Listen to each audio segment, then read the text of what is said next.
And disease का second part. First part में हमने डिजीज़, उसके टाइप्स, उसके कॉजेटिव ऑर्गेनिजम्स एंड ट्रीटमेंट पढ़ी थी। इस पार्ट में हम इम्यून सिस्टम, उसके टाइप्स, उससे एसोसिएटेड डिजीज़ेस और एडिक्शन के बारे में पढ़ेंगे। सबसे पहले हम पढ़ेंगे व्हाट इज़ इम्यूनिटी। इम्यूनिटी किसी भी ऑर्गेनिज्म की वो क्षमता है जिससे वो किसी डिजीज़ को प्रिवेंट कर सके ताकि हमारे शरीर में वो बीमारी ना लगे। That is immunity. ये दो प्रकार की होती हैं, एक इन्नेट इम्यूनिटी जिसे इनबॉर्न या नेचुरल इम्यूनिटी भी कहा जाता है, और दूसरी एक्वायर्ड इम्यूनिटी। इन्नेट इम्यूनिटी वो होती है जो हम में जन्म से ही प्रेजेंट होती है। ये एक बच्चे को उसकी माँ से थ्रू प्लेसेंटा मिलती है। जो माँ के शरीर में एंटीबॉडीज़ हैं वो बच्चे को ट्रांसफ़र हो जाती हैं। ये नॉन स्पेसिफिक होती है, ये डिफेंस तो देगी पर किसी एक पर्टिकुलर एंटीजन के अगेंस्ट नहीं। सभी एंटीजन के अगेंस्ट जनरल सेल्स होते हैं, जैसे कि neutrophil cells, mast cells, natural killer cells. Acquired या एडेप्टिव इम्यूनिटी वो होती है जो हमें जन्म से नहीं मिलती, उसे हम अपने पूरे जीवन में जब एंटीजन से इंटरेक्ट होते हैं तब एक्वायर करते हैं, उनके अगेंस्ट स्पेसिफिक एंटीबॉडीज़ बना के, और ये बहुत स्पेसिफिक रिस्पॉन्स होता है।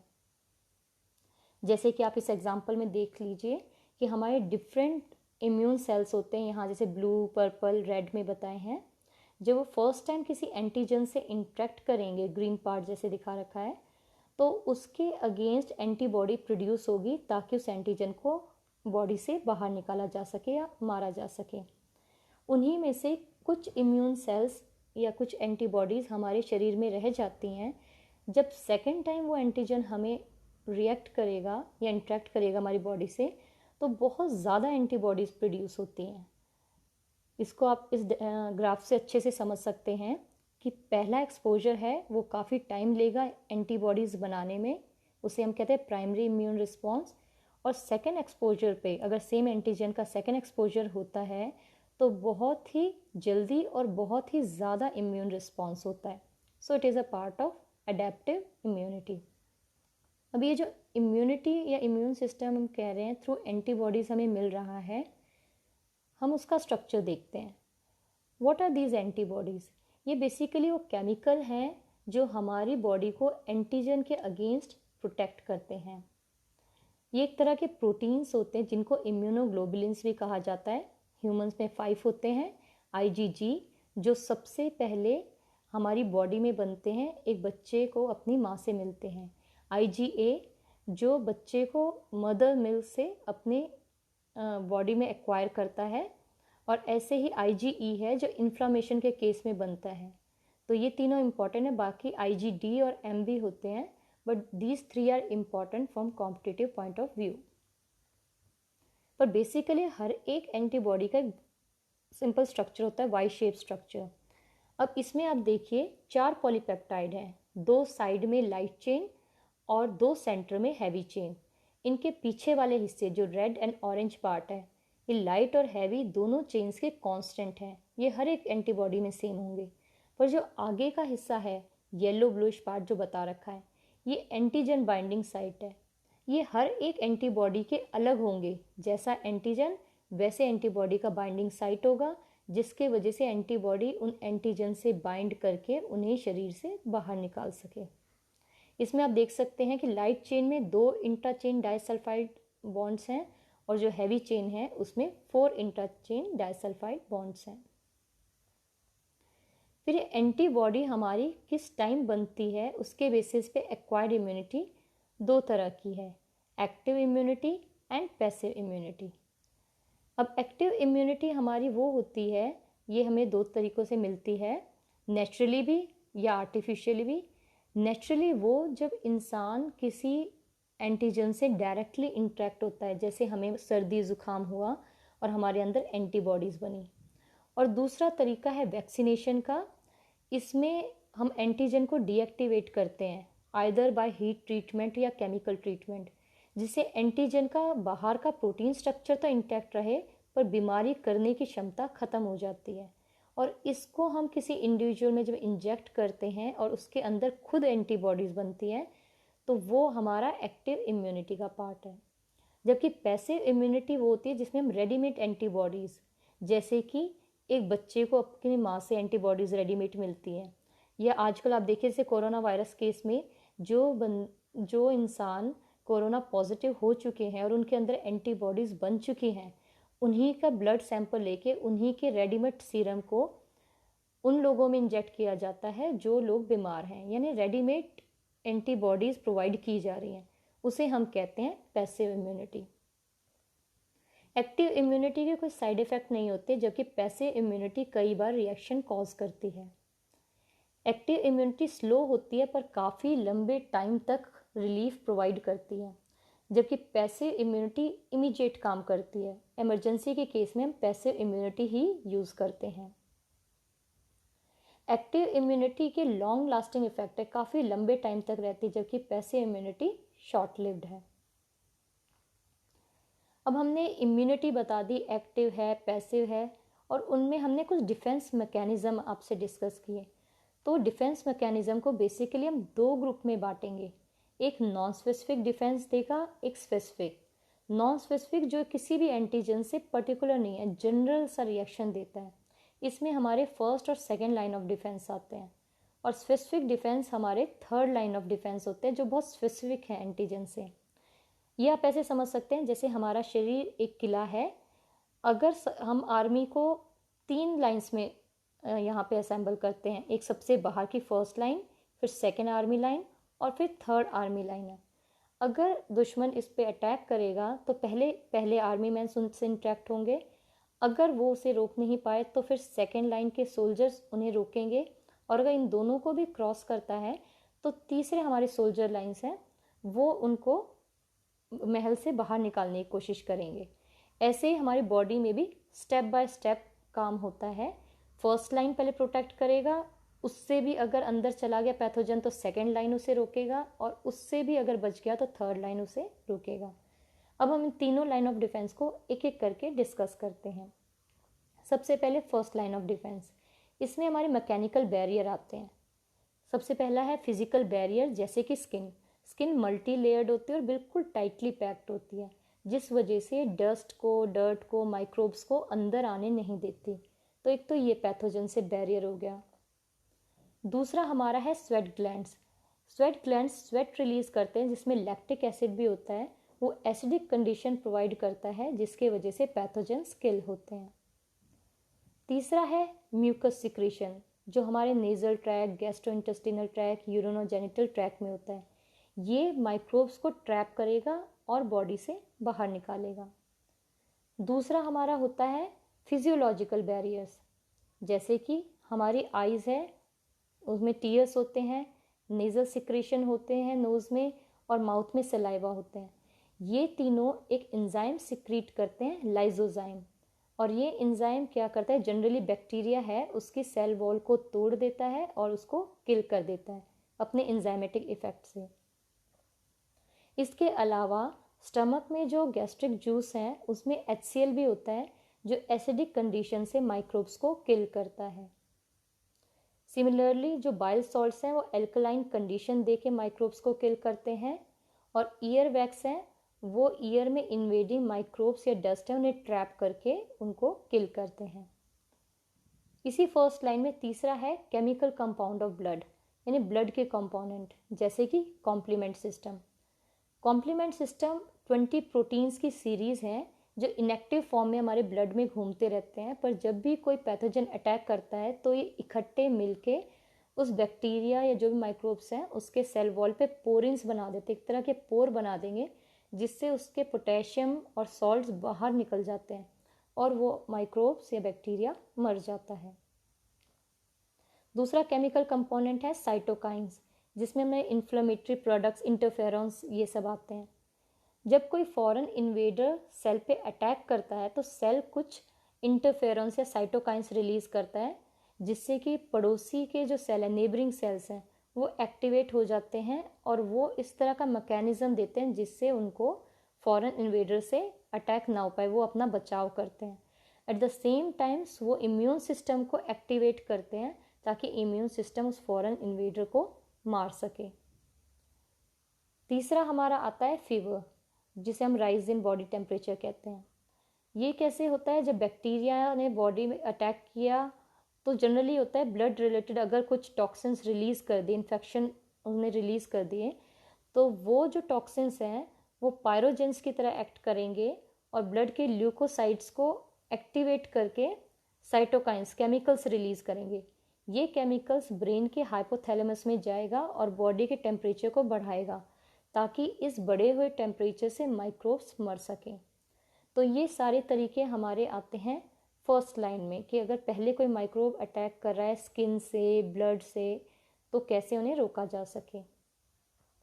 अगर इनसे बच जाते हैं तो सेकेंड लाइन ऑफ डिफेंस आती है, जिसमें हमारे मैक्रोफेज सिस्टम है। मैक्रोफेज सिस्टम में हमारे ल्यूकोसाइट और मैक्रोफेजेस आते हैं। ल्यूकोसाइट हमारे WBCs होते हैं।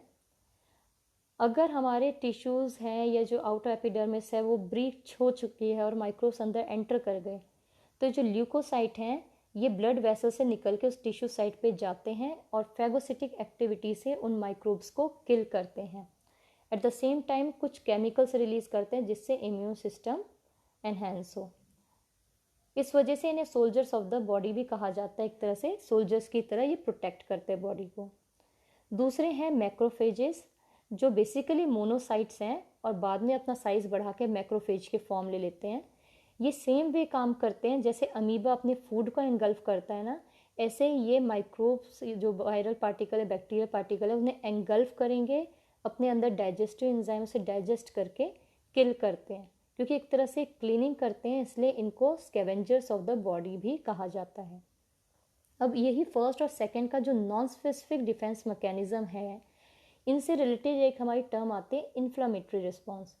तो इन्फ्लामेशन बेसिकली क्या होती है, जैसे आप यहाँ पे डायग्राम में देख सकते हैं, वूंड है, चोट लगी है, और अगर कोई माइक्रोब्स एंटर करता है इस वे से, तो सबसे पहले तो मास्ट सेल टिश्यू के एक्टिवेट होंगे, जो नियर बाय कैपिलरीज हैं उनको डायलेट करेंगे, उनको लूज़ कर देंगे, जिससे ज़्यादा के ज़्यादा blood, platelets, plasma wound side पे सीप करें।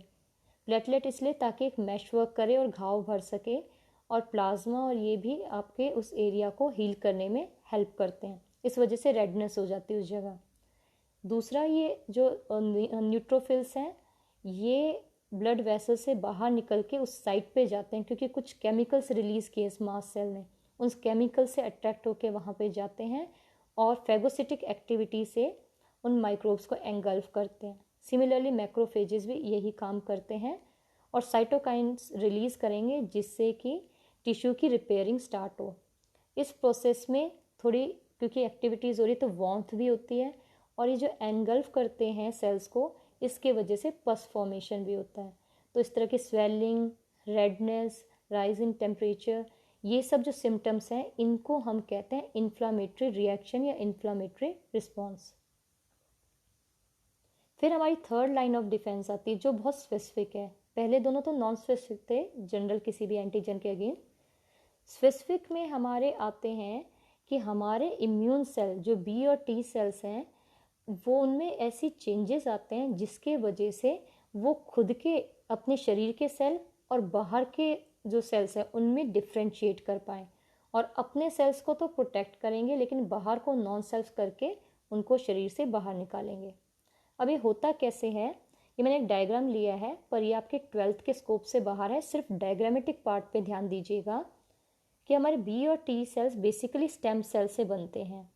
फिर इनकी मैच्योरेशन कैसे होती है, बी सेल के ऊपर आप पिंक पार्ट देखिए, इसके अंदर जैसे हर एक सेल के अंदर जेनेटिक मटेरियल होता है, इसके अंदर भी जेनेटिक मटेरियल है जो रीअरेंज होगा, अलग अलग ढंग से अरेंजमेंट इसकी होगी, और बाहर एंटीबॉडी बनाएगा। अगर ये एंटीबॉडी हमारे शरीर के सेल से है, जो कि हम सेल्फ एंटीजन हम उसे रिकॉग्नाइज करते हैं, तो वो एपोप्टोसिस से उस एंटीबॉडी को, बी सेल्स को, हमारे सिस्टम मार देगा। लेकिन अगर वो नए तरह का है तो उसको मेच्योरिटी मिलती है और वो finally immunocompetent B cell बन जाते हैं। हर एक बी सेल पे अलग अलग तरह की एंटीबॉडी के ऊपर स्ट्रक्चर होंगे। ऐसे ही टी सेल मेच्योर करेगा। अगर टी सेल में हमारे जो एंटीजन है इनसाइड आवर बॉडी, उसके अगेंस्ट एंटीबॉडी बन रही है, तो उन टी सेल को एपोप्टोसिस से मारा जाएगा, और जो दूसरे हैं उस तरह के रिसेप्टर उनके शरीर पे लगाए जाते हैं। तो इस तरह से पर्टिकुलर एंटीजन से इंटरेक्ट होके हमारा इम्यून सिस्टम वैसी एंटीबॉडी को वहाँ पे जाके इंटरेक्ट करवाता है और उस पैथोजन को शरीर से बाहर निकल आता है। तो ये बहुत स्पेसिफिक मैकेनिज्म है। फिर हम देखते हैं टाइप्स ऑफ इम्यून सिस्टम, मतलब एंटीजन से इंटरेक्ट करके किस तरह का इम्यून रिस्पॉन्स होगा। पहला आप लेफ्ट साइड में देखिए ह्यूमरल रिस्पॉन्स। अगर किसी एंटीजन ने हमें अटैक किया तो हमारे जो इम्यूनो कॉम्पिटेंट बी सेल्स मैंने पीछे बताया था ना कि फुली फॉर्म्ड बन जाते हैं, ये इंटरेक्ट होंगे उन एंटीजन से और उसके बाद प्लाज्मा सेल्स बनाएंगे जो एंटीबॉडी सिक्रीट करेगा उस पर्टिकुलर एंटीजन के अगेंस्ट और उस एंटीजन को बॉडी से बाहर निकालेंगे। और राइट हैंड साइड में है सेलुलर रिस्पॉन्स, जिसमें टी सी सेल्स एक्टिवेट होंगे एंटीजन के इंट्रैक्शन से और वो टी एच सेल यानी टी हेल्पर सेल बनाएंगे और टी सी सेल यानी टी साइटोटॉक्सिक सेल बनाएंगे। हेल्पर सेल साइटोकाइंस रिलीज करेगा जिससे बी सेल्स एक्टिवेट होंगे और प्लाज्मा सेल के थ्रू सिमिलरली एंटीबॉडीज़ बनाएंगे। तो एक तरह से हेल्प करते हैं बी सेल्स को। जबकि साइटोटॉक्सिक सेल्स वो जो इन्फेक्टेड सेल हैं जिनमें हमारे डिजायर्ड पैथोजन है उनको साइटोटॉक्सिक एक्टिविटी से किल करते हैं। तो कैसा रिस्पॉन्स है उसके बेसिस पे हम ह्यूमोरल और सेलुलर रिस्पॉन्स एक इम्यून सिस्टम का बोलते हैं। फिर टर्म आती है वैक्सीनेशन एंड इम्यूनाइजेशन। अब इसमें कन्फ्यूजन होने की बिल्कुल ज़रूरत नहीं है। वैक्सीनेशन वो होता है जिसमें हम एंटीजन को बाय हीट ट्रीटमेंट या बाय केमिकल ट्रीटमेंट इनएक्टिवेट करेंगे और एंटीजन बस उसके बाहर रह जाते हैं और उसको हम किसी हेल्दी इंसान में इंजेक्ट करें और वो खुद एंटीबॉडी बनाए, तो उसको कहते हैं वैक्सीनेशन। जबकि इम्यूनाइजेशन होता है जहाँ पे हम रेडीमेड एंटीबॉडी किसी में इंड्यूस करते हैं। और आजकल एक नया तरीका भी आया है रिकॉम्बिनेंट डीएनए टेक्नोलॉजी, जिसमें हम किसी भी एंटीजन का एंटीजेनिक पार्ट ले लेते हैं, जो बीमारी कॉजिंग पार्ट है उसको तो हम हटा देते हैं और एंटीजेनिक पार्ट लेके प्लाज्मिड में इंड्यूस करके उस इंसान में इंजेक्ट करते हैं, जिसे हम डीएनए वैक्सीन भी कहते हैं। तो उससे भी नेचुरली हमारी बॉडी के अंदर इम्यूनिटी बनती है। तो ये भी एक इम्यूनाइजेशन का तरीका है। फिर हमारा आता है एलर्जी। एलर्जी एक तरह की हाइपर सेंसिटिव रिएक्शन है हमारे इम्यून सिस्टम का किसी भी फॉरेन सब्सटेंस से, जिसे हम एलर्जेंस कहते हैं। आपने कई बार देखा होगा हम कहीं नई जगह जाते हैं तो कई लोगों को सांस लेने में प्रॉब्लम हो जाती है, या किसी पर्टिकुलर फ्लावर को सूंघते हैं तो उस टाइम हमें एकदम से छींकें शुरू हो जाती हैं। तो इनके पीछे कारण क्या है? एक्चुअली ये जो एलर्जन होता है वो आपके बी सेल से इंटरेक्ट करेगा और plasma cells IgE antibody release करेगी।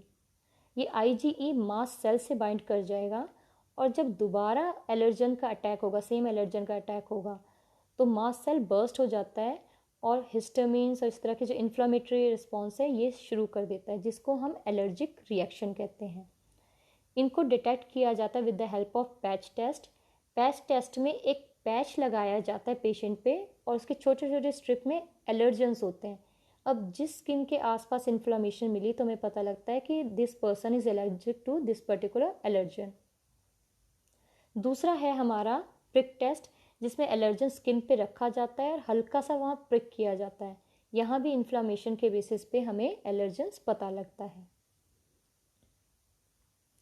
Then is autoimmunity. हमने पीछे देखा था कि कैसे बी और टी सेल्स इम्यूनो कॉम्पिटेंट बनते हैं और सेल्फ और नॉन सेल्फ पे डिफ्रेंशिएट करते हैं। पर जब हमारे इम्यून सिस्टम अपने ही सेल्फ को रिजेक्ट करना शुरू कर देता है, एंटीजन मानने शुरू करता है और मारना शुरू कर देता है, तो उसको हम ऑटो इम्यूनिटी कहते हैं। और इसके बहुत नुकसान हैं। लाइक अगर हमारा इम्यून सिस्टम हमारे थायराइड के सेल को मारने लग जाएगा तो हॉशिमोटो डिजीज़, एक तरह की थायराइड एबनॉर्मेलिटी होती है, वो हो जाती है। सिमिलरली अगर हमारा इम्यून सिस्टम हमारी बोन्स को मारने लग जाएगा तो आर्थराइटिस हो जाएगी। मसल्स के केस में मस्कुलर डिस्ट्रॉफी, स्किन के केस में सोराइसिस, एक्जाइमा, लंग्स के केस में फाइब्रोमाइग्लिया, नर्व्स के केस में न्यूरोपैथी, जीआई ट्रैक इन्फेक्शन में डायबिटीज़ टाइप 1, ब्लड के केस में ल्यूकीमिया और ब्रेन के केस में ऑटिज़म या मल्टीपल स्क्लेरोसिस हो जाती है। ये नेम्स आपको बहुत अच्छे से याद होने चाहिए। कई बार नेम्स पे भी पूछा जाता है कि whether it is auto immune disease और थ्रू न्यूट्रिशन। तो हमें पता होना चाहिए कि कहाँ कहाँ हमारा इम्यून सिस्टम उसमें गड़बड़ आ जाती है और वो अपने ही सेल्स को किस किस बीमारी में मारना स्टार्ट करता है। फिर आते हैं हमारे लिम्फॉइड ऑर्गन्स। लिम्फॉइड ऑर्गन्स वो होते हैं जहाँ हमारे बी और टी सेल्स यानी लिम्फोसाइट ओरिजिनेट होते हैं, मैच्योर होते हैं, बढ़ते हैं और डिफ्रेंशिएट होते हैं। अब देखिए दो तरह के ऑर्गन्स हैं हमारे लिम्फॉइड ऑर्गन्स। एक लेफ्ट हैंड साइड में देखिए प्राइमरी लिम्फॉइड ऑर्गन्स, यानी मेनली हमारे जो बी और टी सेल्स हैं वो स्टेम सेल बोन मैरो से ओरिजिनेट होते हैं। पर प्राइमरी ऑर्गन्स वहाँ हैं जहाँ ये इम्यूनो कॉम्पिटेंट होते हैं यानी मेच्योर्ड होते हैं। तो थाइमस है पहला प्राइमरी लिम्फॉइड ऑर्गन जहाँ टी सेल मेच्योर होंगे और बोन मैरो में बी सेल मेच्योर होते हैं, इम्यूनो कॉम्पिटेंट ये दोनों बनते हैं। सेकेंडरी लिम्फॉइड ऑर्गन वो हैं जो राइट हैंड साइड में बताए हैं जहाँ पे एंटीजन से इंटरेक्ट करते हैं बी और टी सेल, जैसे कि लिम्फ नोड।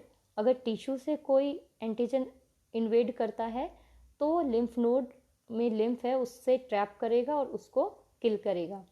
ऐसे ही स्प्लीन है, स्प्लीन हमारा सबसे लार्जेस्ट लिम्फॉइड ऑर्गन है। यहाँ आरबीसी डब्ल्यूबीसी बनते भी हैं और यहाँ पे हेमोलिसिस भी होती है, इसलिए स्प्लीन को ग्रेवयार्ड ऑफ आरबीसीज भी कहा जाता है। ये ब्लड रिलेटेड जो एंटीजन है उनको ट्रैप करेंगे। और तीसरा होता है malt, mucosa associated lymphoid tissue. ये म्यूकस मेम्ब्रेन के पास होते हैं, लाइक पियर्स पैसेज जैसे हमारे स्मॉल इंटेस्टाइन में है। तो ये म्यूकस के थ्रू ट्रैप करेंगे उन एंटीजन को और बॉडी से इवेड करेंगे। फिर हमारी डिजीज़ आती है AIDS, acquired immunodeficiency syndrome. ये डिजीज़ हम एक्वायर करते हैं जो इम्यून सिस्टम को डिक्रीज़ कर देती है, और सिंड्रोम क्योंकि ये एक सीरीज़ ऑफ डिजीज़ है, कई डिजीज़ जब इकट्ठे होती है तो हम उसको सिंड्रोम कहते हैं। इस डिजीज़ का मेन कारण है HIV, that is human immuno deficiency virus, जो सबसे पहले अफ्रीकन ग्रीन मंकी में देखा गया था पर ह्यूमन में सबसे पहले आइसोलेट किया था मॉन्टेजियर ने। ये RNA वायरस है, जो बाहर इसके प्रोटीन कोट है। ये बॉडी के टी हेल्पर सेल पे अटैक करता है, जैसे कि आप यहाँ देख सकते हैं एंडोसाइटोसिस से अंदर ये अपना RNA मटेरियल भेज देता है। अब आपने एक टर्म सुनी होगी ट्रांसक्रिप्शन, मीन्स DNA की जो भी बात है हम RNA में अगर कोड करते हैं दैट इज़ ट्रांसक्रिप्शन। पर जब हम RNA से DNA बनाएंगे, उल्टा काम करेंगे, तो उसे कहेंगे रिवर्स ट्रांसक्रिप्शन। तो यहाँ वायरल RNA जो टी हेल्पर सेल में आ गया, ये रिवर्स ट्रांसक्रिप्टेज से अपना DNA बनाएगा इस RNA से और होस्ट DNA में इनकॉर्पोरेट करेगा और होस्ट सेल को अपने ही प्रोटीन कोड, अपने ही जेनेटिक मटेरियल मल्टीप्लाई करने पे मजबूर करेगा और एट द एंड बहुत ज़्यादा ऐसे वायरल पार्टिकल रिलीज़ होंगे जो बाकी टी हेल्पर सेल को अटैक करते हैं। इस तरह से इम्यून सिस्टम को इफ़ेक्ट करते हैं। अब हमें HIV होता किन किन कारणों से है? ये या तो ब्लड के थ्रू या थ्रू मदर्स मिल्क, बस इन दो कारणों से ही ट्रांसफ़र होता है।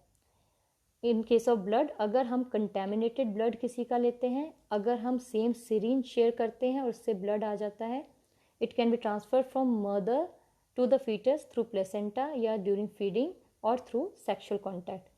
इसके अलावा सब मिथ है कि खट्टा खाना खाने से, इंसेक्ट बाइट से, स्वेट से या हगिंग से HIV होता है। ऐसा कुछ भी नहीं होता। इसके सिम्टम्स हैं, इन केस ऑफ न्यूरॉन्स, जो माइंड की एंसेफेलॉन मेनिंजाइस लेयर है ये उसको हैम्पर करता है। ऐसे ही आइज़ के केस में रेटिना को इफ़ेक्ट करता है, लंग्स के केस में न्यूमोनिया या ट्यूमर कॉज करता है, स्किन ट्यूमर कॉज करता है और गैस्ट्रिक ट्रैक्ट में डायरिया या ट्यूमर कॉज करता है। अगर ये सिम्टम डॉक्टर देखता है then he'll suggest you for ELISA test, enzyme linked immunosorbent assay. इसमें एक पॉलीस्टायरीन प्लेट है, छोटे छोटे वेल्स बने होते हैं जिसमें एंटीजन बाइंड होता है। जैसे HIV है तो वो एंटीजन पहले से बॉन्डेड होगा और जो डाउटेड पेशेंट है उसका ब्लड सैंपल जब हम इसमें डालेंगे, सीरम सैंपल डालेंगे, तो सीरम में अगर एंटीबॉडी होगी तो उस पर्टिकुलर एंटीजन से बाइंड करेगा और कलर जैसे जनरली ब्लू था सबका तो येलो हो जाएगा, मीन्स कलर चेंज हो जाएगा depending upon the type of ELISA test we are taking. तो इस तरह से एड्स डिटेक्ट होता है। आज तक एड्स का कोई भी इलाज नहीं है, हालांकि एजिडोथाइमिडीन मेडिसिन है जिसको दिया जाता है ताकि एड्स के सिम्टम्स कम हो सकें, और उसके भी साइड इफ़ेक्ट्स होते हैं लाइक अनीमिया। ऐसे एंटी रिट्रोवायरल थेरेपी है जिसमें रिवर्स ट्रांसक्रिप्शन और ये वाला प्रोसीजर उसको रोका जाता है ताकि वायरस और बढ़ ना सके, पर ये कंप्लीट क्योर नहीं करता है, इसीलिए prevention is better than cure. Next हमारी डिजीज़ है कैंसर।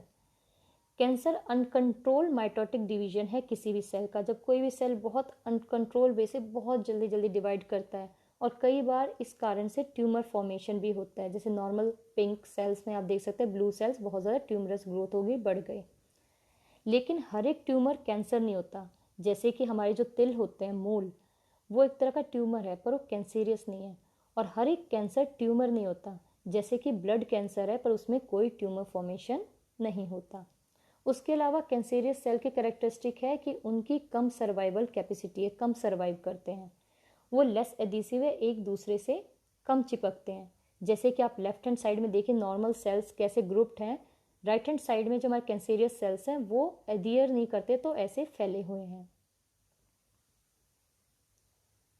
फिर उसके बाद है कि ये जो हमारे कैंसेरियस सेल्स हैं ये जैसे कि पेड़ अपनी जड़ें बनाते हैं, न्यूट्रिएंट्स ले लेते हैं ना साइड बाय पेड़ से, ऐसे ही साइड बाय सेल के उससे वाइटल न्यूट्रिएंट्स अपनी एक ग्रिप बना के ले लेते हैं और आसपास के सेल डिप्राइव्ड होके मर जाते हैं, हेल्दी सेल जो होते हैं।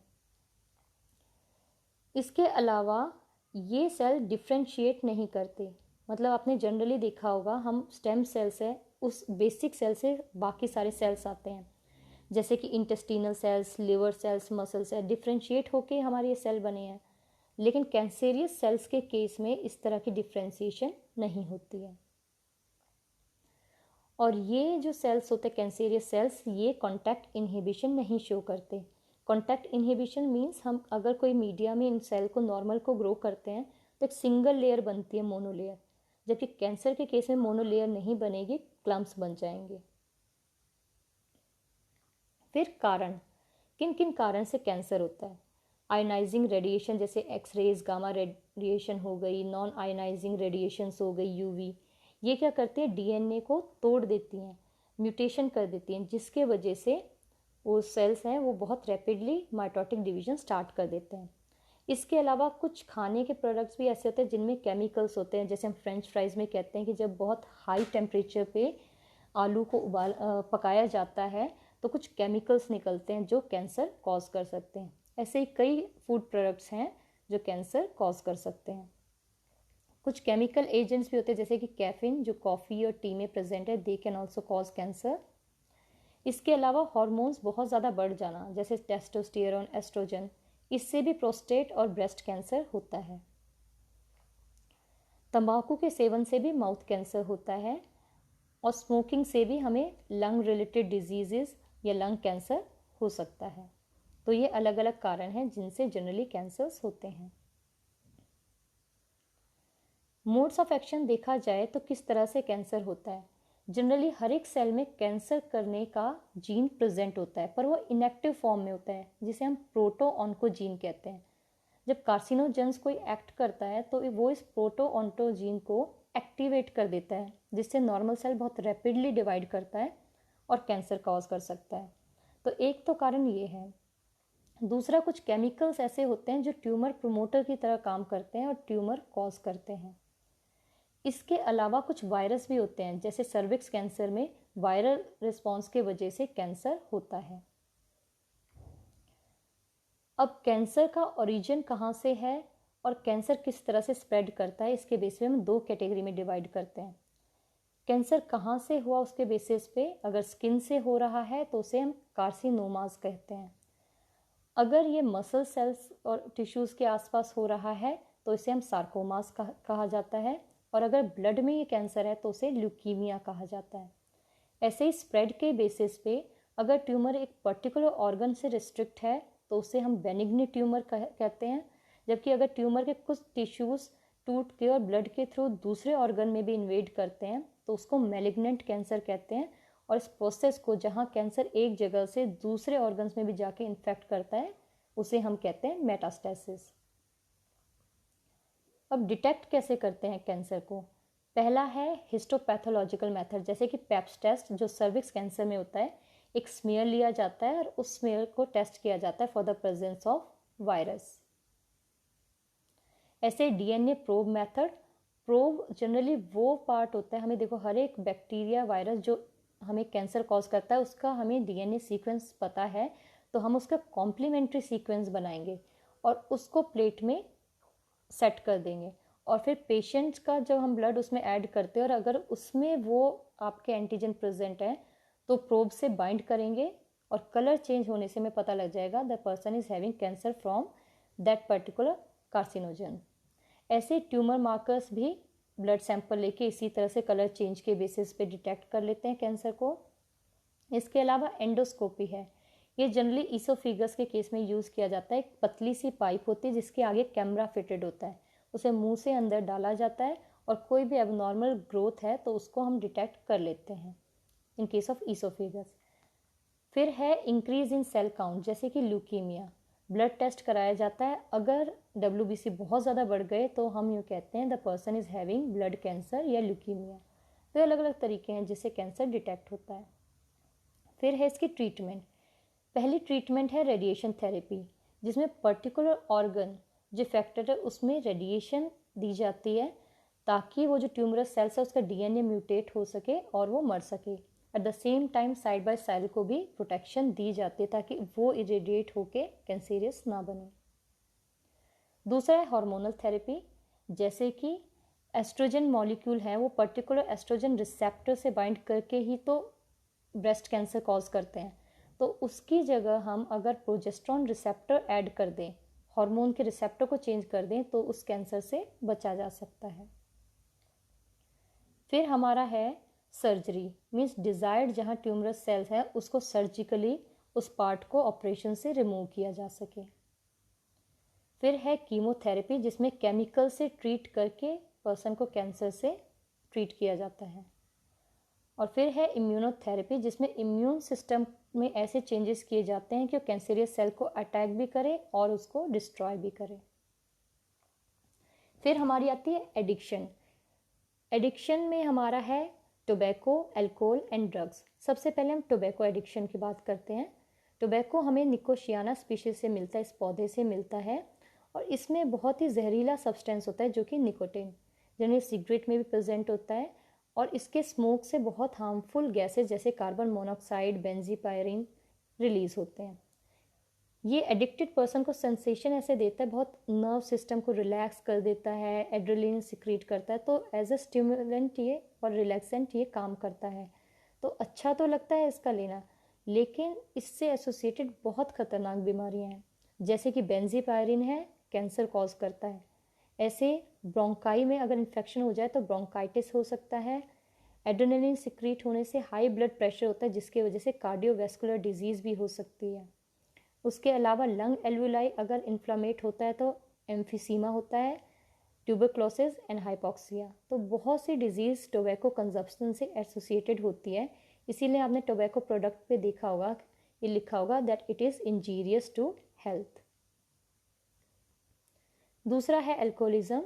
एल्कोहलिज्म किसी भी इंसान की डिपेंडेंसी ऑन एल्कोहल, अगर हम निर्भर हो जाते हैं रेगुलर एल्कोहल के कंजम्पशन में तो उसको हम एल्कोहलिक कहते हैं।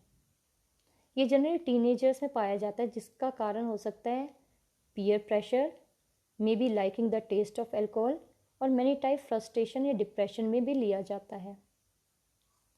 इसका सिडेटिव इफेक्ट है, मतलब इसे लेने के बाद ऐसा लगेगा जैसे नींद आ रही है, सेंट्रल नर्वस सिस्टम को रिलैक्स करता है तो काफ़ी नर्व्स भी रिलैक्स्ड होती है, रिलैक्सेंट मूड में होती है, पर ये स्टिमुलेंट नहीं है, ये हमें एक्टिव नहीं करता, ये बस हमारे सिस्टम को थोड़ी देर के लिए बिठा देता है और इसके बहुत नुकसान हैं, जैसे रेगुलर कंजप्शन से heart disease, brain damage, stomach complication, liver cirrhosis, intestinal complication, immune system और बर्थ डिफेक्ट भी होता है।